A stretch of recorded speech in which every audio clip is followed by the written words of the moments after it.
ఇంకా మన మల్టీ రో సబ్ క్వరీలో నాకు సో వాయిస్ క్లియర్ ఉంది. క్లియర్. సో ఇప్పుడు మనం మల్టీ రో సబ్ క్వరీని యూజ్ చేస్తాం. సో అది ఎలా యూజ్ చేస్తాం అనేది చూద్దాం. నెక్స్ట్ ఫస్ట్ నేనేం చేస్తానంటే నాకు ఇక్కడ 2 టేబుల్స్ అనేవి ఉన్నాయి. సో ఏమేమి టేబుల్స్ అనేది చూద్దాం. సో ఇక్కడ న్యూ క్వరీ అని ప్రెస్ చేస్తాం సబ్ క్వరీ మీద. సో న్యూ క్వరీ అని ఇస్తే ఏమైంది అంటే ఇక్కడ మనం ఆ కోడ్స్ అనేవి రాయొచ్చు అన్నమాట. నెక్స్ట్ సింపుల్ గా నేను ఏం చేస్తాను అంటే select star from table name. So table name ఏంటి అంటే నాకు 2 టేబుల్స్ ఉన్నాయి. ఒకటి కస్టమర్స్, ఇది రెండోది వచ్చేసి ఆర్డర్స్ అనమాట. లెట్స్ టేక్ అది కూడా రాస్తాను ఒకేసారి, ఫ్రమ్ ORDERS. సో ఇప్పుడు ఈ రెండింటిని రన్ చేస్తే మీరు క్లియర్ గా చూడొచ్చు నాకు 2 టేబుల్స్ అనేది వచ్చింది. పైదేమో కస్టమర్స్ టేబుల్, కిందదేమో ఆర్డర్స్ టేబుల్. ఈ రెండిట్లో కామన్ గా ఏదైనా ఉందా? ఏముంది కామన్ గా? Customer ID.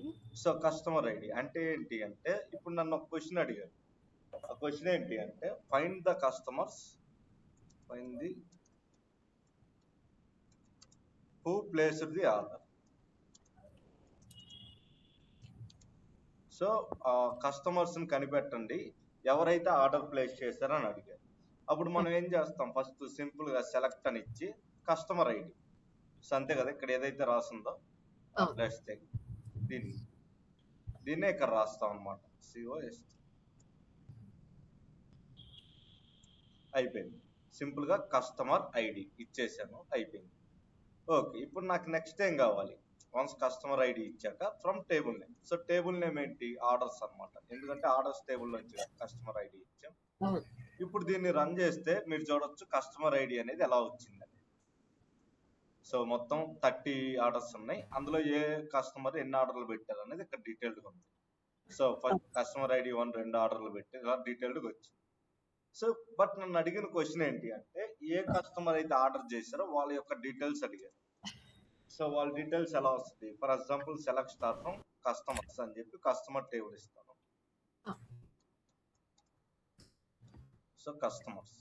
సో ఇప్పుడు దీన్ని రన్ చేస్తాను. రన్ చేస్తే మీరు చూడొచ్చు మొత్తం నా దగ్గర 20 మంది కస్టమర్స్ ఉన్నారు. ఇందులో ఆర్డర్ చేసిన కస్టమర్స్ యొక్క డీటెయిల్సే కావాలి అనేది నా క్వశ్చన్. అలాంటి టైంలో నేను ఏం యూజ్ చేస్తాను అంటే మల్టీ రో సబ్ క్వరీ అనేది యూజ్ చేస్తాను. మల్టీ రో సబ్ క్వరీ. ఓకే, ఇప్పుడు కోడ్ ఎలా రాస్తామంటే దీనికి ఫస్ట్ మనకు కావాల్సింది ఏంటి? Select star from table name. So customers table నుంచి మనకు డీటెయిల్స్ కావాలి, ఇచ్చేసాం. నెక్స్ట్ కిందకు వచ్చి సింపుల్ గా వేర్ కస్టమర్ ఐడి, ఇక్కడ వేర్ కస్టమర్ ఐడి అనేది తీసుకుంటాను, కాలం నేమ్ ఇన్, అంతే. ఓపెన్ పెరాంథసిస్ లోపల నేను ఈ కోడ్ అనేది రాసేస్తాను.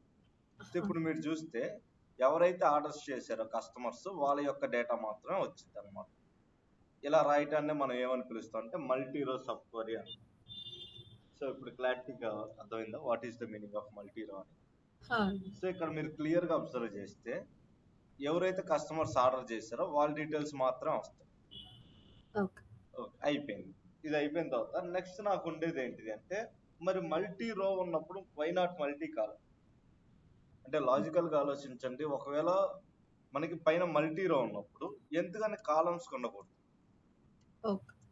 అంతే కదా, కరెక్టేనా? నా డౌట్ అంటే ఒక మల్టీ రోస్ కి సబ్ క్వరీస్ రాయగలిగినప్పుడు మల్టిపుల్ కాలమ్స్ కి ఎందుకు సబ్ క్వరీస్ రాయకూడదు? సో ఇక్కడ మనం ఏం చేసామంటే కస్టమర్ ఐడి అని చెప్పి ఎన్ని కాలమ్స్ ఇచ్చాం? ఒక కాలమే ఇచ్చాం. అదే ఒక కాలం ప్లేస్ లో మల్టిపుల్ కాలమ్స్ ఇస్తే దాన్ని ఏమంటాము చెప్పండి? Multi column. సో మల్టీ కాలం సబ్ క్వరీ అని. ఓకే, సో దీని కోడ్ ఎలా రాయాలనేది మీకు ఐడియా ఉందా? ట్రై చేస్తాను. సో చెప్పండి. Select star from table name. Select star from table name. Let's take orders తీసుకున్నాం ఈసారి. Okay,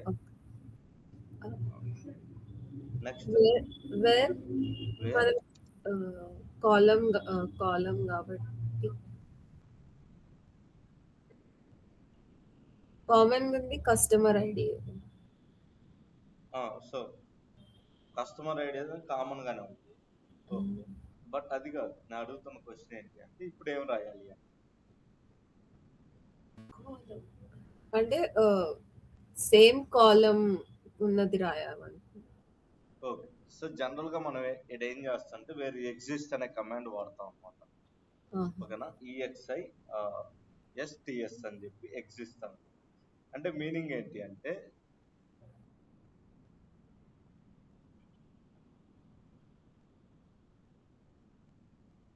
okay, so where exist అంటే మీనింగ్ ఏంటి అంటే ఆ రెండో టేబుల్లో కూడా ఎగ్జిస్ట్ అయ్యి ఉందా అనే క్వశ్చన్ మార్క్.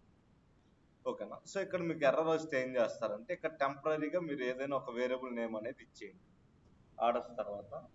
అండ్ పాయింట్ ఏంటి అంటే ఈ మల్టీ కాలమ్ సబ్ క్వరీ అనేది మన SQL లో వర్క్ అవుతుందా లేదనేది కన్ఫర్మ్ గా తెలియదు అన్నమాట. ఓకేనా, ఇది మై SQL లో ఉంది, సో మన SQL లో కూడా వర్క్ అవుతుందో లేదో చూద్దాం. సింపుల్ గా నేను నెక్స్ట్ ఏం చేశాను అంటే కమాండ్ రాశాను. అదేంటి అంటే select one from table name. So table name ఏంటి అంటే ఆర్డర్స్, మళ్ళీ కూడా అదే తీసుకుంటాను. ఓకే, సో ఇక్కడ ఇంకొక వేరియబుల్ నేమ్ రాయాల్సి వచ్చింది, రాశాను. నెక్స్ట్ మళ్ళీ వేర్ కండిషన్ వేర్. సో ఇది పైన మనం ఏదైతే మెన్షన్ చేసామో ఎక్స్ అనేది, సో దీనికి సింపుల్ గా కస్టమర్ ఐడి అనేది ఇస్తాం. సో అయిపోయింది, ఇస్ ఈక్వల్ టు మళ్ళీ ఆర్డర్స్ టేబుల్లో ఉండే ఈ ఓ డాట్ కస్టమర్ ఐడి. అయిపోయింది. సింపుల్ గా నేను ఇప్పుడు ఏం చేశాను అనేది చెప్పగలరా? Select one. అర్థం కాలేదు.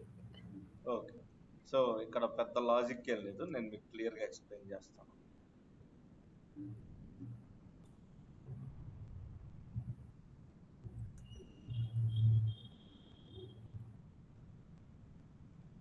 ఓకే, సో ఇది నేను రాసిన క్వరీ. అండ్ ఈ క్వరీ అనేది కొద్దిగా కన్ఫ్యూజన్ ఉంటుంది, నో ప్రాబ్లం. ఇప్పుడు లైన్ లో స్టెప్ బై స్టెప్ చూద్దాం. ఓకే, సో ఫస్ట్ తీసుకుంటాం. ఓకే, సో ఇప్పుడు మనం మల్టీ కాలమ్ సబ్ క్వరీ అంటే ఏంటి అంటే ఏ సబ్ క్వరీలు అయితే మోర్ దెన్ వన్ కాలమ్ ని యూజ్ చేస్తామో దాన్ని మనం సింపుల్ గా మల్టీ రో సబ్ క్వరీ అంటాం. ఓకే, ఈ పాయింట్ క్లియరే కదా?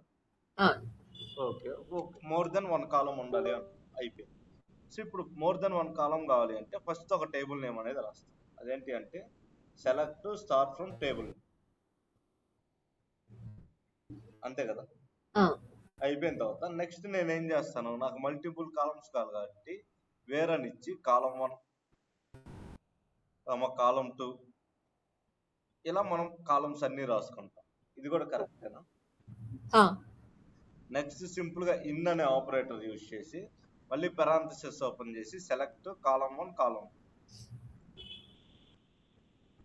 From table 2. సో ఈ లైన్ అర్థమైందా ఇప్పుడు నేను రాసింది?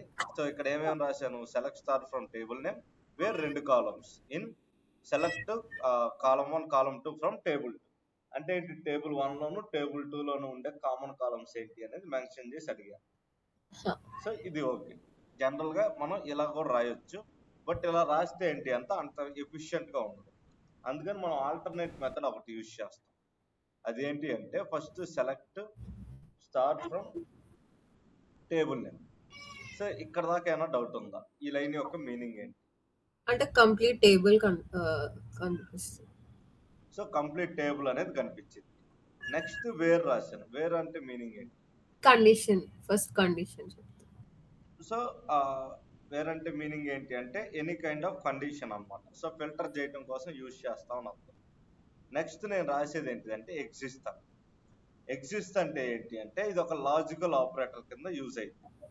ఓకేనా, లాజికల్ ఆపరేటర్ అంటే ఏంటి? Like greater than equal to. Logical అంటే అండ్ ఆర్ నల్. జనరల్ గా ఏంటి అంటే మనకి లాజికల్ అంటే అండ్ ఆర్ ఇలా అన్ని వస్తాయి కదా, దీన్ని మనం ఏమని పిలుస్తాం అంటే లాజికల్ బులియన్ అంటాం. లాజికల్ బులియన్ అంటే మీనింగ్ ఏంటి అంటే ఇందులో ఎండ్ వాడుకోవచ్చు అండ్ బులియన్ కి సంబంధించిన ట్రూ ఫాల్స్ కూడా వాడుకోవచ్చు అని అర్థం. జనరల్ గా ట్రూ ఫాల్స్ ఎక్కడ ఉంటాయి? బులియన్ ఆపరేటర్స్ లో ఉంటాయి, రైట్ కదా? లేదా బులియన్ డేటా టైప్ అని కూడా పిలవచ్చు, anything is fine. So boolean operators అన్నా డేటా టైప్స్ అన్నా ట్రూ ఫాల్స్ మాత్రమే ఉంటాయి. మరి లాజికల్ ఏమేమి ఉంటాయి? And or not. ఈ రెండింటిని ఒకే చోట వర్క్ చేయడం కోసం మనం యూజ్ చేసేదాన్ని ఎగ్జిస్ట్ అంటాం. ఓకేనా? సో ఈ ఎగ్జిస్ట్ అనేది ఎలా పనిచేస్తుంది అంటే ఇది ఒక కండిషనల్ స్టేట్మెంట్ లా పనిచేసింది. ఎలా అంటే లెట్స్ టేక్, నాకు ఇక్కడ పెద్ద డేటా ఉంది. ఈ డేటాలో హైదరాబాద్ కు సంబంధించిన డేటా ఉందా లేదా, లేదంటే ఏజ్ కు సంబంధించిన డేటా ఉందా లేదా, లేదంటే వాళ్ళ శాలరీకి సంబంధించిన డేటా ఉందా లేదా కనిపెట్టడాన్ని ఎగ్జిస్ట్ అంటాం. అంటే మీనింగ్ ఏంటి అంటే ఉందా లేదా. సో ఎగ్జిస్ట్ అనే పదానికి ఇంగ్లీష్ మీనింగ్ అదే కదా. మనకు అవును. కావాల్సిన డేటా అనేది ఉందా లేదా అడగటాన్ని ఎగ్జిస్ట్ అంటాం. సో ఇక్కడ మీనింగ్ అర్థమైంది కదా, what is the meaning of exist అంటే. సో మనకి ఏదైతే రిక్వైర్మెంట్ ఉందో ఆ రిక్వైర్మెంట్ ఉండే డేటా మనకి అవైలబుల్ గా ఉందా లేదా చెప్పు అని అంటాం. ఉంటేనే సబ్ క్వరీర్ అనేది రన్ అయింది. ఒకవేళ మనకి ఆ డేటా లేదు అంటే సబ్ క్వరీ అనేది ఫాల్స్, రన్ అవ్వదు అని అర్థం. ఎందుకంటే మనం మల్టీ రో సబ్ క్వరీ ఇచ్చేటప్పుడు చాలా కాలమ్స్ మెన్షన్ చేస్తాం కాబట్టి ఏదైనా ఒక కాలం మిస్ అయినా కూడా ఈ ఎగ్జిస్ట్ అనేది అవుట్పుట్ ఇవ్వదు అన్నమాట. ఓకే. సో ఇక్కడ క్లియర్ కదా. ఆ! వన్స్ ఎగ్జిస్ట్ రాశాక నెక్స్ట్ లైన్ లో నేను ఏం రాశాను అంటే సెలెక్ట్ 1 అని ఇచ్చాను. మీరు అబ్జర్వ్ చేస్తే అవును. ఇక్కడ సెలెక్ట్ 1 అంటే మీనింగ్ ఏంటి అనేది చూద్దాం. సో వన్స్ ఎగ్జిస్ట్ అన్నా ఇన్ అనేది తీసుకొని నెక్స్ట్ ఏం చేశా అంటే సెలెక్ట్ 1 అని ఇచ్చాను. ఇక్కడ సెలెక్ట్ 1 అన్నా ఆర్ సెలెక్ట్ స్టార్ అన్నా కూడా రెండు ఒకటే అని అర్థం. యూఆర్ టేకింగ్ కంప్లీట్ టేబుల్ అని. ఓకేనా? సో ఎందుకని మనం 1 ఇస్తున్నాం అంటే స్టార్ అనేది ఆల్రెడీ పైన ఇచ్చాం కదా ఒకసారి. సబ్ క్వారీస్ రూల్ ఏంటి అంటే ఇన్సైడ్ క్వారీకి కూడా మీరు స్టార్ ఇచ్చారంటే అది వర్క్ అవుతుంది. అవుట్ సైడ్ దానికే మీరు స్టార్ ఇవ్వాలి. మీరు పైన అబ్జర్వ్ చేస్తే పై దానికే స్టార్ ఇచ్చారు. ఇంటర్నల్ గా లోపల ఉన్న దానికి ఏదో కాలం నేమ్ మెన్షన్ చేస్తా వచ్చాం. నిన్న అంతే, ఈ రోజు కూడా అంతే. సో సబ్ క్వారీలో ఎప్పుడు కూడా లోపల ఉండేదానికి స్టార్ ఇవ్వలేము. ఎందుకు స్టార్ ఇవ్వము అంటే అవుట్ సైడ్ దానికి స్టార్ ఉండి ఇన్సైడ్ దానికి స్టార్ ఉంటే సబ్ క్వారీ అనేది రన్ అవుతుంది, ఎర్రర్ చూపించింది. అంటే రెండిట్లో ఏ టేబుల్ వాల్యూస్ మొత్తం కావాలి అనేది తెలియదు కదా, అందుకని ఇష్యూస్ అనేవి క్రియేట్ అవుతాయి. అందుకని నేను ఏం చేశాను అంటే దానికి ఆల్టర్నేట్ గా ఉంటే ఈ 1 అనేది తీసుకున్నాను. సో ఇప్పుడు మీకు అర్థమైంది కదా వై నాట్ సెలెక్ట్ స్టార్ అనేది యూజ్ చేయలేదు. ఓకే, నెక్స్ట్ ఏం చేశానంటే సింపుల్ గా ఫ్రమ్ టేబుల్ ని. ఓకే, సో ఈ లైన్ మీనింగ్ కూడా అర్థమైంది కదా. నెక్స్ట్ మనం సింపుల్ గా ఏం చేసామంటే వేర్ అనే దాన్ని యూజ్ చేసాం. ఈ వేర్ ఎలా పనిచేసింది అంటే మీరు ఎప్పుడైనా జాయిన్స్ యూజ్ చేసినప్పుడు జాయిన్స్ లో మీరు ఆన్ అనేది యూజ్ చేసేవాళ్ళు, ఐడియా ఉందా? అవును. On table name dot column name dot column name, అంతే కదా. Is equal to second table name dot column name, అంటే రెండిట్లో కామన్ ఉండే కాలం అని అర్థం కదా. సో ఈ మల్టీ రో సబ్ క్వరీ అనేది ఒకే టేబుల్ మీద చేసాం. సో రెండిట్లోనూ ఒకే టేబుల్ అనమాట. ఇది ఆర్డర్స్ టేబులే, ఇన్సైడ్ రాసింది ఆర్డర్స్ టేబుల్. సో రెండు సేమ్ టేబుల్స్ ఉన్నప్పుడు ఎస్క్యూఎల్ కన్ఫ్యూజ్ అవుతుంది కదా, వాట్ ఈజ్ వాట్ టేబుల్ అనేది. ఇమాజిన్ చేయండి, ఇద్దరు పర్సన్స్ ఉన్నారు, ఇద్దరు నేము రవి. సో ఇప్పుడు రవి అని పిలిచిన ప్రతిసారి కన్ఫ్యూజన్ అనేది ఉంటుంది. సో అప్పుడు ఎవరు పలుకుతారు? ఇద్దరు రియాక్ట్ అవుతారు. అంటే మనం ఒకేసారి సేమ్ టేబుల్ నేమ్ ని 2 సార్లు యూజ్ చేసినప్పుడు ఫస్ట్ ఏది రియాక్ట్ అవ్వాలి, సెకండ్ ఏది రియాక్ట్ అవ్వాలి అనే దానికి ఒక క్లారిటీ ఉండదు. అందుకని ఎస్క్యూఎల్ ఏం చేస్తుంది, సింపుల్ గా ఎర్రర్ అనేది చూపించేస్తుంది. అందుకని దానికి ఆల్టర్నేట్ ఏం చేస్తామంటే ఈ రవి అనేవాడికి ఓ అనేది, ఈ రవి అనేవాడికి ఎక్స్ అనేది నిక్ నేమ్స్ పెట్టేసాం. సో ఇప్పుడు టేబుల్ నేమ్ పక్కన స్పేస్ ఇచ్చి ఓ అంటే ఈ ఫస్ట్ టేబుల్ 1 ఏదైతే ఉందో దాని యొక్క ఆల్టర్నేట్ నేమ్ వచ్చి ఓ. సెకండ్ టేబుల్ పక్కన స్పేస్ ఇచ్చి ఎక్స్ పెట్టామంటే దాని అర్థం ఆల్టర్నేట్ నేమ్ ఇస్ ఎక్స్.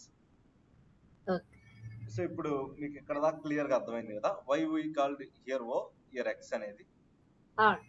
ఎందుకంటే రెండు సేమ్ నేమ్సే కాబట్టి రెండు సేమ్ నేమ్స్ ఉన్నప్పుడు కన్ఫ్యూజన్ అనేది ఉంటుంది. అంటే ఎవరు రెస్పాండ్ అవ్వాలి, ఎవరు రియాక్ట్ అవ్వాలి, ఇలాంటి కన్ఫ్యూజన్స్ అన్నిటిని అవాయిడ్ చేయడం కోసమే మనం ఏం చేస్తామంటే రెండు టెంపరరీ నిక్ నేమ్స్ లాంటివి ఇస్తాం. ఇక్కడ ఓ ఇక్కడ ఎక్స్, తర్వాత వేర్ అని ఇచ్చి నేనేం చేశాను ఈ టేబుల్ ఇక్కడ రాసిన ఆర్డర్స్ టేబుల్ ఉండే customer ID is equal to పైన ఉండే ఆర్డర్స్ టేబుల్ ఉండే కస్టమర్ ఐడి అని ఇచ్చాను. సో ఇందులో మీకు ఎలాంటి డౌట్ లేదు కదా. సేమ్ అదే పని నేను రెండోసారి కూడా మెన్షన్ చేశాను. ఎందుకు రెండోసారి మెన్షన్ చేశానంటే మన ఇష్టం, నేను చెయ్యొద్దు అనుకుంటే చెయ్యను. ఓకేనా. ఓన్లీ నా కస్టమర్ ఐడి ఒక్కటి చాలు అనుకుంటే సరిపోతుంది. This will be the output. కానీ నాకు ఏం కావాలి, మల్టీ రోస్ కావాలి, సారీ మల్టిపుల్ కాలమ్స్ కావాలనుకున్నాం కాబట్టి దీన్ని కూడా యూజ్ చేసాం అనమాట. అంటే కేటగిరీ కాలం కూడా తీసుకోండి అలాంగ్ విత్ కస్టమర్ కాలం అని అర్థం. సో ఇప్పుడు అర్థమైంది కదా ఎండ్ అనేది ఎలా పనిచేస్తుంది అనేది. ఎండ్ అంటే ఏంటి, రెండు కండిషన్స్ ట్రూ అయినప్పుడే రన్ అయింది అని అర్థం. ఓకే. అంటే ఇక్కడ రెండు తీసుకుంటది, కస్టమర్ ఐడి తీసుకుంటది, దాంతో పాటు కేటగిరీ కూడా తీసుకుంటది అని అర్థం. ఓకే. సో మీరు ఇక్కడ ఎండ్ ఈ కస్టమర్ ఐడి ఇవ్వకపోయినా ఎలాంటి నష్టం అనేది లేదు. ఓకే. సో ఇప్పుడు అర్థమైందా what is multi column sub query అంటే. అవును. సో రియల్ టైంలో మీరు మరీ అంత ఎక్కువగా యూజ్ చేయరు. రియల్ టైంలో మీరు ఎక్కువగా యూజ్ చేసేది ఈ మల్టీ రో సబ్ క్వరీ ఏదైతే ఉందో అది. ఓకే. మల్టీ కాలం అనేది రేరెస్ట్ ఆఫ్ ద రేర్ అన్నమాట, అంత ఎక్కువగా యూజ్ చేయం. End of the day but logic అయితే సేమ్. ఓకే. ఓకే, ఇది అయిపోయిన తర్వాత నాకు నెక్స్ట్ ఉండే సబ్ క్వరీ ఏంటి, వన్స్ మల్టీ క్వరీ అయిపోయిన తర్వాత అనేది ఇప్పుడు చూద్దాం. సో ఇప్పుడు నెక్స్ట్ నాకు ఇంకో 2 టైప్స్ వస్తాయి. ఒకటి వచ్చేసి correlated. So correlated sub query అంటాం. రెండోది వచ్చేసి ఏంటిది, కోరిలేటెడ్ ఉంటే నాన్ కోరిలేటెడ్ కూడా ఉండాలి కదా, అవును. Non related sub query. Okay, ఇప్పుడు ఈ రెండింటి మధ్యలో వర్కింగ్ మెథడ్ ఎలా ఉంటుంది అనేది చూద్దాం. So clear example. సో ఇప్పుడు కోరిలేటెడ్ నాన్ కోరిలేటెడ్ కి డిఫరెన్స్ ఏంటి అంటే, ఫర్ ఎగ్జాంపుల్ ఇప్పుడు ఫస్ట్ నాన్ కోరిలేటెడ్ చూద్దాం. ఇన్నర్ క్వారీ అనేది అంటే ఇన్సైడ్ ఏదైతే సబ్ క్వారీ రాసామో అది అవుట్ సైడ్ ఉండే క్వారీ మీద డిపెండ్ అవ్వకుండా ఉంటే దాన్నే నాన్ కోరిలేటెడ్ అంటాం. లాజిక్ అర్థమైందా. మనం ఇన్సైడ్ రాసే సబ్ క్వారీ ఏదైతే ఉంటుందో అది బయట ఉండే సబ్ క్వారీతో అస్సలు సంబంధం లేదు అని అర్థం. ఎగ్జాంపుల్ కోసం నేను మీకు ఒకటి చూపిస్తాను. లెట్స్ టేక్ ఇక్కడ కొంతమంది అమౌంట్ అనేది స్పెండ్ చేశారు. సో ఇప్పుడు యావరేజ్ గా ఎంత అమౌంట్ స్పెండ్ చేశారు అనేది ఎలా తెలుసుకుంటాం, simple average amount from table name. Table name ఏంటి అంటే ఆర్డర్స్. అయిపోయింది. ఇప్పుడు దీన్ని రన్ చేస్తే మీరు చూడొచ్చు అది యావరేజ్ అమౌంట్ అనేది వచ్చింది. ఇది నెక్స్ట్ నేను ఏం చేస్తాను అంటే జనరల్ గా ఇంకొక కమాండ్ రాస్తాను. అదేంటి అంటే select star from table name. Table name వచ్చి ఆర్డర్స్ అని. అయిపోయింది. ఇక్కడ నేను కండిషన్ రాస్తాను where amount greater than. So ఇక్కడ దాకా మీకు అర్థమైంది కదా. నెక్స్ట్ ఏం చేస్తా అంటే లోపల ఈ సబ్ క్వరీ అనేది రాస్తాను. సో ఇలా రాస్తే దీని అర్థం ఏంటి అంటే నాన్ కోరిలేటెడ్ అంట. ఎందుకంటే ఈ ఇన్సైడ్ రాసే సబ్ క్వరీకి బయట రాసే సబ్ క్వరీకి ఏమైనా సంబంధం ఉందా, లేదు. ఇన్సైడ్ ది యావరేజ్ రన్ చేసిద్ది, అవుట్ సైడ్ దేమో టోటల్ టేబుల్ ని ఇచ్చిద్ది అనమాట. సో ఇన్సైడ్ ది మీరు అబ్జర్వ్ చేస్తే యావరేజ్ అంత వచ్చింది, అవుట్ సైడ్ ది మీరు అబ్జర్వ్ చేస్తే టోటల్ టేబుల్ అనేది వచ్చింది. అంటే రెండు విడివిడిగా కూడా రన్ అవుతాయి, కలిపి కూడా రన్ చేయొచ్చు. ఇలాంటి వాటినే నాన్ కోరిలేటెడ్ అంట. అంటే ఒకదానితో ఒకదానికి సంబంధం లేకుండా కూడా దీన్ని వర్క్ చేయించవచ్చు అని చెప్పేదాన్ని నాన్ కోరిలేటెడ్ అంట. సో ఇప్పుడు చెప్పండి నాన్ కోరిలేటెడ్ అంటే మీనింగ్ ఏంటి. ఇన్నర్ క్వెరీకి అవుటర్ క్వెరీకి ఏ రిలేషన్, ఐ మీన్ సంబంధం లేదు. ఓకే, అదే మరి కోరిలేటెడ్ అంటే రిలేషన్ ఉంటుంది దానికి.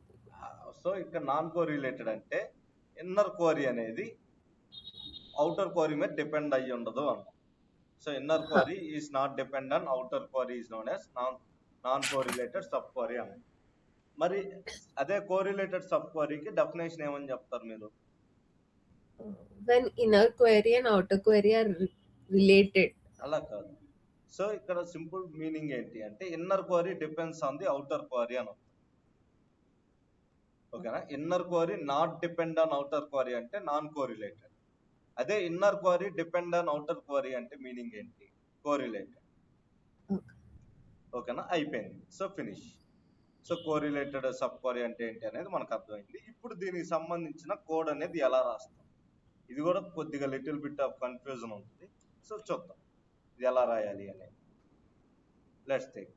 సో సింపుల్ గా నేను ఫస్ట్ ఏం చేస్తాను అంటే సెలెక్ట్ అని ఇస్తాను. అయిపోయింది. ఓకే, నెక్స్ట్ నేను ఏం చేస్తానంటే start from table name. Table name ఏంటి అంటే ఆర్డర్స్. అయిపోయింది. సో ఇక్కడ దాకా మీకు ఏదైనా డౌట్ ఉందా.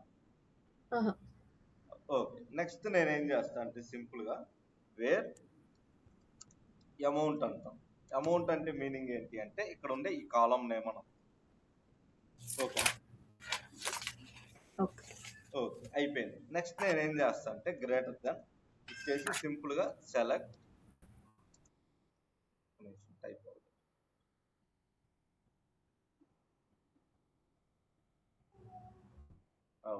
సో వేర్ ఇప్పుడు సెలెక్ట్ అనేది ఇచ్చా. సెలెక్ట్ ఇచ్చాక నెక్స్ట్ ఏం చేస్తా అంటే యావరేజ్ అమౌంట్.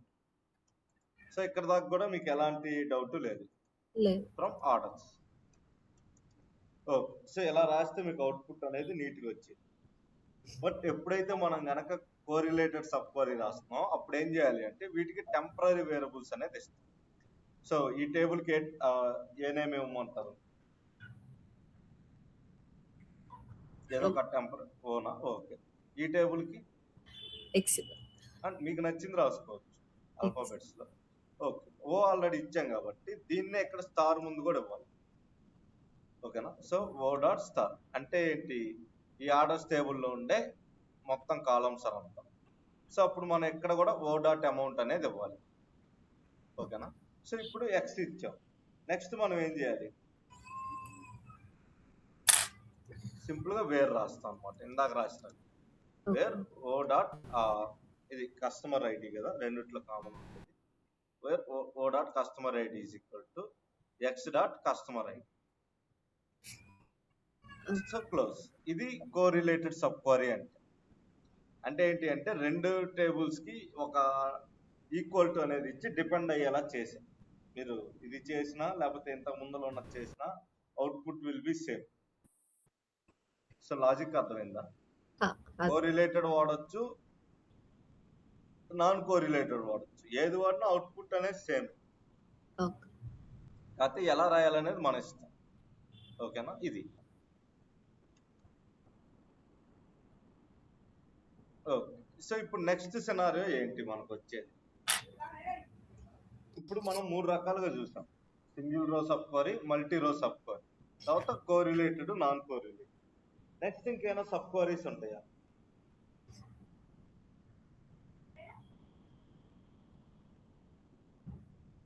అంటే ఇంకా సబ్ క్వరీస్ లో ఏమైనా ఉంటాయా? ఓకేనా. ఇంకా నెక్స్ట్ మనకి సబ్ క్వరీస్ అర్థం కాదు. Nested. So multiple sub queries అంటే ఒక సబ్ క్వరీ లోపల ఎన్నైనా రాసుకోవచ్చు. ఫర్ ఎగ్జాంపుల్ నేను మిమ్మల్ని ఒక సింపుల్ క్వశ్చన్ అడుగుతాను. అదేంటి అంటే select star from table name. So table name ఏంటి అంటే ఆర్డర్స్. అయిపోయింది. ఒక్కసారి నేను దీన్ని రన్ చేస్తాను. రన్ చేసిన తర్వాత ఇక్కడ మీరు చూడొచ్చు ఆర్డర్స్ డేటా అంతా కూడా వచ్చింది. 30 ఆర్డర్స్ ఏది అయినట్టుందో. సో ఇప్పుడు నా సింపుల్ క్వశ్చన్, అందరికంటే ఎక్కువ అమౌంట్ స్పెండ్ చేసిన పర్సన్ డీటెయిల్స్ కావాలంటే మీరు ఏం చేస్తారు? అందరికంటే ఎక్కువ అమౌంట్ స్పెండ్ చేసింది మ్యాక్స్. సో అప్పుడు మీరు ఏం చేస్తారంటే where amount equal to simple గా ఇంతే కదా, సెలెక్ట్ మ్యాక్స్ అమౌంట్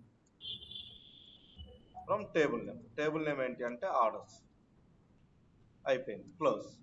సో ఇప్పుడు రన్ చేస్తే మీరు చూడొచ్చు హైయెస్ట్ ఎవరు స్పెండ్ చేశారో వాళ్ళ డీటెయిల్స్ వచ్చాయి. హైయెస్ట్ స్పెండ్ చేసింది ఎవరంటే కస్టమర్ ఐడి 30. సో దీంట్లో ఏం డౌట్ ఉందా? అదే మీరు ఒకవేళ ఐ మీన్ ఇలా స్టార్ ఇవ్వకుండా జస్ట్ ఇది ఇస్తే ఏమైంది? Select max amount from orders అని రాదు. వచ్చింది. ఓన్లీ అమౌంట్ వచ్చింది 75,000. ఓకేనా. కానీ డీటెయిల్స్ ఏమి రావు. అందుకనే మనం ఇలా ఇచ్చాం. ఓకేనా. సో ఇలా ఇస్తే డీటెయిల్స్ వస్తాయి. సో ఇప్పుడు నా క్వశ్చన్ ఏంటి అంటే సెకండ్ హైయెస్ట్ స్పెండ్ చేసింది ఎవరు?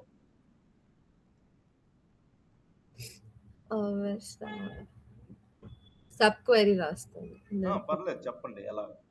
Select stars from table name orders.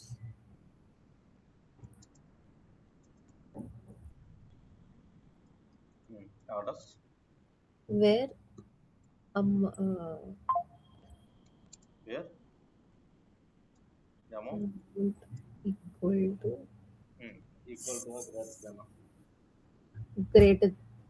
Greater than less than వస్తుంది. Okay less than select select max from amount from orders అంటే మాక్సిమం నుంచి లెస్ దాన్ చూస్తుంది. ఓకే. సో ఇప్పుడు ఫ్రమ్ టేబుల్ నేమ్ అంతేనా? అనుకుంటున్నా. So కరెక్టే అంటది. Not sure. అంతేనా? కరెక్టే అండి అన్నది.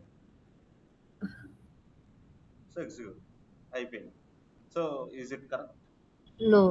29 వచ్చాయి, సెకండ్ రాలా, మరి అప్పుడు ఏం చేయాలి?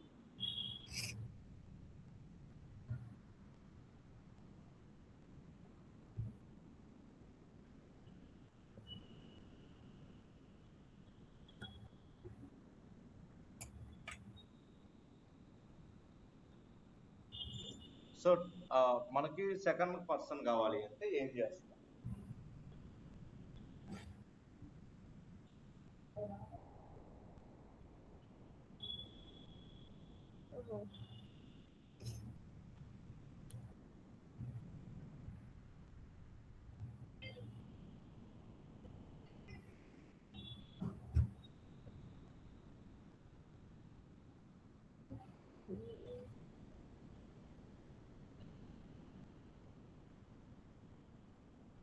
ఐడియా రావట్లేదు.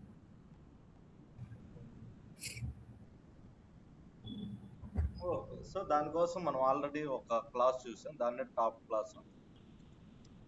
టాప్ 1 జనరల్ గా టాప్ 1 అంటే మీనింగ్ ఏంటి అంటే, సో ఫస్ట్ ఎవరైతే ఉన్నారో వాళ్ళ డీటెయిల్స్ వస్తాయి అనమాట. బట్ మనం లెస్ దెన్ మ్యాక్స్ అన్నాం కాబట్టి సెకండ్ ఉండే పర్సన్ డీటెయిల్స్ వస్తాయి. సో మ్యాక్స్ ఎంత? 75,000. సో ఇప్పుడు సెకండ్ హైయెస్ట్ ఎంత? 65,000 సెకండ్. మరి ఇప్పుడు థర్డ్ హైయెస్ట్ కావాలంటే ఏం చేయాలి? టాప్ 2 పెడతామా? టాప్ 2 అంటే రెండు వస్తాయి, సెకండ్ థర్డ్ కలిపి. బట్ అమౌంట్ లెస్ దెన్ పెడుతున్నాం కదా, టాప్ 2 కంటే లెస్ అని పెడుతున్నాం. టాప్ 2 అంటే మీనింగ్ ఏంటి అంటే పైనుంచి ఇద్దరు అని అర్థం. అంటే మాక్సిమం కి తక్కువ ఉండే ఇద్దరు వ్యక్తులు అని అర్థం సింపుల్ గా. ఇది సో ఇక్కడ మీరు అబ్జర్వ్ చేస్తే ఇలా. ఓకే సరే, ఒక్క నిమిషం, ఇక్కడ ఇంకొక లైన్ రాయాల్సింది. అదేంటి అంటే ఆర్డర్ బై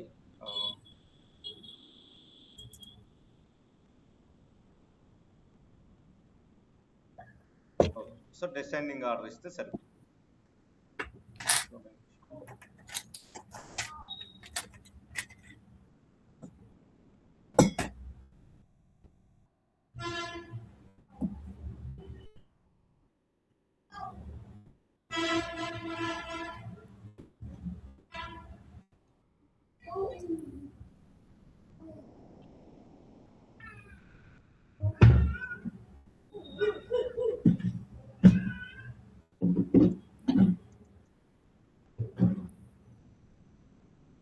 ఓకే. సో ఇప్పుడు మీరు దీని కన్నా చేశారు అంటే ఇది వచ్చింది సింపుల్.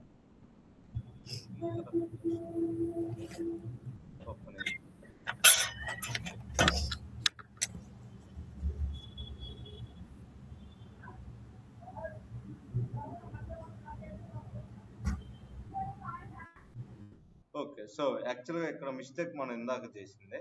అదేంటి అంటే ఆర్డర్ బై లో ఏ కాలం అనేది మెన్షన్ చేయాలి. ఓకే. ఏ కాలం అనేది మెన్షన్ చేయకపోతే అది బై డిఫాల్ట్ ఎర్రర్ చూపిస్తుంది. సింపుల్ గా ఆర్డర్ బై అమౌంట్ అంతే కదా, అమౌంట్ డిసెండింగ్ ఆర్డర్ లో కావాలి. క్లియర్. ఇప్పుడు నేను దీన్ని రన్ చేస్తే నాకు second and third person details వచ్చినాయి. ఈ order class is invalid.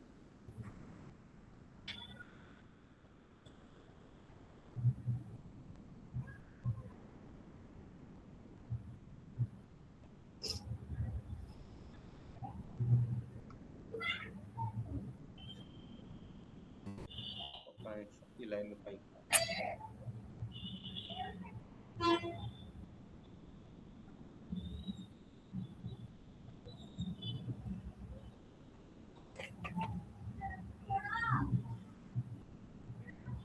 Okay. So ఇక్కడ ఈ లైన్ అవసరం లేకుండానే మనకి టాప్ 1 అని ఇస్తే సెకండ్ హైయెస్ట్ పర్సన్ ఎవరు అనేది వచ్చారు. ఇందులో అయితే మనకి ఎలాంటి ఇష్యూ అనేది లేదు. బట్ ఒక్కసారి ఆర్డర్స్ లోకి వెళ్ళి చెక్ చేస్తాను పేమెంట్లు ఎలా ఉన్నాయి. ఓకే. సో దీంట్లో ఎలాంటి కన్ఫ్యూజన్ లేదు కదా. ఇప్పుడు సేమ్ ఇదే మెథడ్ నాకు సెకండ్ హైయెస్ట్ కావాలంటే ఏం చేయాలి? సో అప్పుడు మీరు ఆర్డర్ బై ఇలాంటివి ఏమి రాయకూడదు, సింపుల్ గా మళ్ళీ ఇంకొకటి రాయాలన్నమాట. వేర్ అమౌంట్ లెస్ దెన్ అయిపోయింది. తర్వాత మళ్ళీ ఏం చేయాలి? Select max salary amount, max amount from table name. So table name ఏంటి అంటే ఆర్డర్స్, క్లోజ్. సో ఇప్పుడు ఫస్ట్ ఇది రన్ చేసినప్పుడు ఏమొచ్చింది అంటే ముందు మనకి సెకండ్ హైయెస్ట్ అనేది వచ్చింది. సో ఇప్పుడు లాజిక్ ప్రకారం చూపిస్తాను నేను మీకు, క్లియర్గా అర్థమైంది. సో ఫస్ట్ దీన్ని రన్ చేస్తే అందరికంటే ఎక్కువ తీసుకుంటుంది ఎవరు? 75,000. కరెక్టేనా? సెకండ్ హైయెస్ట్ కావాలి అంటే ఈ లైన్ రన్ చేస్తాను ఇక్కడ నుంచి ఇక్కడ దాకా. ఇది రన్ చేసినప్పుడు అందరికంటే సెకండ్ హైయెస్ట్ తీసుకుంటుంది ఎవరు? 72,000. ఇందాక మనం రాసిన దాంట్లో మిస్టేక్ వచ్చింది. ఇప్పుడు థర్డ్ హైయెస్ట్ కావాలి అంటే అప్పుడు ఏం చేయాలి? ఇక్కడ నుంచి రన్ చేయాలన్నమాట. ఇది థర్డ్ హైయెస్ట్. ఎక్కడో ఒక పారామీటర్స్ మిస్ చేసినట్టు. ఇక్కడ ఓపెన్ 2. ఓకే, అంటే సారీ, 2 ఓపెన్ చేసి ఒకటే క్లోజ్ చేస్తాను, అందుకే 60 వచ్చింది. ఇప్పుడు మీరు చూడొచ్చు థర్డ్ హైయెస్ట్ ఎవరు అంటే 65. ఇప్పుడు ఫోర్త్ హైయెస్ట్ కావాలంటే ఏం చేయాలి? సో ఇప్పుడు థర్డ్ హైయెస్ట్ వచ్చారు కదా, ఫోర్త్ హైయెస్ట్ కావాలంటే ఏం చేయాలి? సో మళ్ళీ లెస్ దెన్ అన్నమాట. Less than select max amount from table name. So table name ఏంటి? ఆర్డర్స్. సో ఇప్పుడు మీకు క్లారిటీగా అర్థమైంది కదా. రెండో ఇక్కడ అది. సో ఇప్పుడు మీరు 3 పారామీటర్స్ ఓపెన్ చేశారు కాబట్టి 3 క్లోజ్ చేస్తే సరిపోతుంది. am I right? ఇక్కడ మెయిన్ రాయలేదు, అదే వేర్ అమౌంట్ అయిపోయింది. సో ఇలా. ఇప్పుడు ఒకవేళ 5th కావాలంటే ఏం చేయాలి? ఇప్పుడు 4th వచ్చింది కదా, 5th కావాలంటే ఏం చేయాలి? మళ్ళీ అదే. 6th కావాలంటే ఇంకోసారి పెంచుకుంటూ వెళ్ళాలన్నమాట. అర్థమైంది కదా. ఒక సబ్ క్వరీలో ఎన్ని సబ్ క్వరీస్ అని రాసుకుంటూ వెళ్ళచ్చు. బట్ సేమ్ మెథడ్, డిఫరెన్స్ ఏం లేదు, సేమ్ మెథడ్. అయితే ప్రాబ్లం ఏంటి అంటే మీరు రెండోసారి నుంచి ఇన్సైడ్ స్టార్ పెట్టకూడదు, జస్ట్ కాలం నేమ్ మాత్రం మెన్షన్ చేయాలి. సేమ్ ఇదే విధంగా లోయెస్ట్ కనుక్కోవాలంటే like second highest, second least, third least కనుక్కోవాలనుకుంటే greater than. So less than place లో గ్రేటర్ దెన్ ఇవ్వాలి, మ్యాక్స్ ప్లేస్ లో మినిమం.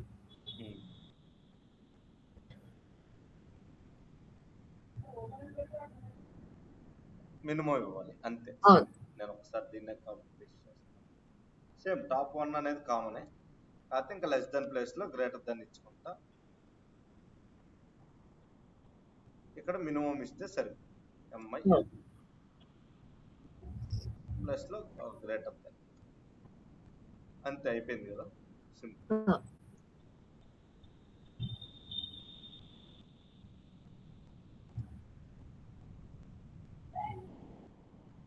మినిమం అయిపోయింది.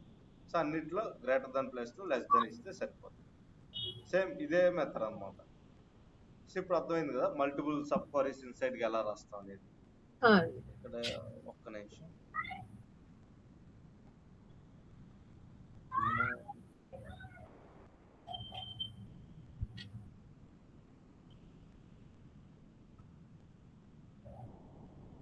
Plus 2500 minimum.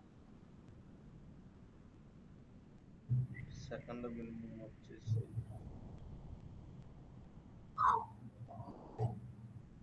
ఇంకొక కరెన్సీ.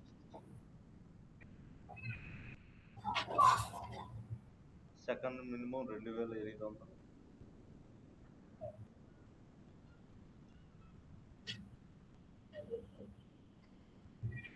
తప్పగా ఒక చిన్న మిస్టేక్.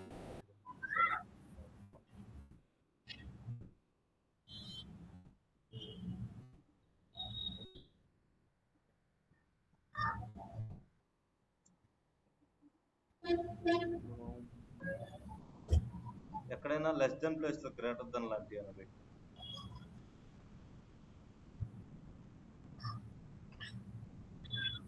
ఇవన్నీ గ్రేటర్ అనే కదండి కింద పెట్టు. సో గ్రేటర్ దెన్ ఎక్కడో మిస్టేక్ వస్తుంది.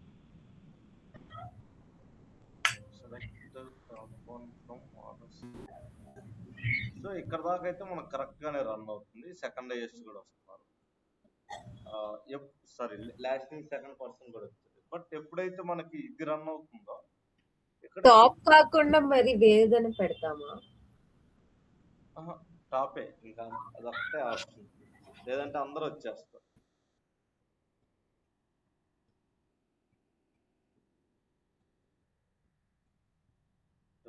కండిషన్ అయితే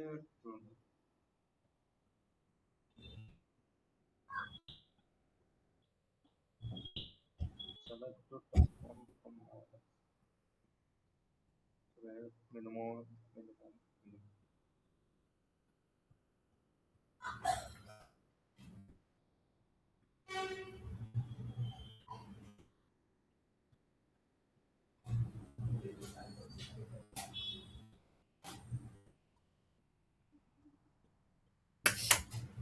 ఒకసారి టాప్ తీసేసి ఇక్కడ కూడా మినిమం ఇచ్చేస్తాము.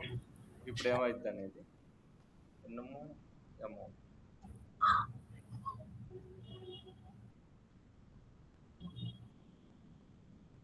సో ఇది 3000 రావాలి. బట్ మనకి ప్రాబ్లం వస్తుందంటే దాన్ని ఏమంటారు, ఎప్పుడైతే మనం టాప్ 1 అని ఇస్తున్నామో ఇది హైయెస్ట్కి వెళ్ళిపోతుంది. ఫస్ట్ ఏది ఉంటే అది. ఇప్పుడు స్టార్ ఇస్తే ఏమైద్ది?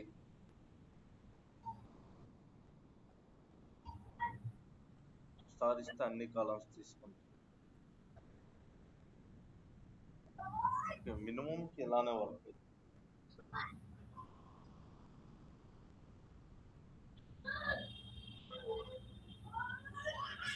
So as per no minimum కి అయితే ఇలానే వర్క్ అవుతుంది. ఇలా వస్తుంది అనమాట అమౌంట్ అనేది.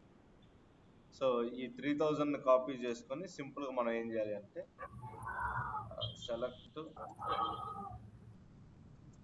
స్టార్ ఫ్రమ్ టేబుల్ నేమ్ వచ్చి ఆర్డర్స్ వేర్ అమౌంట్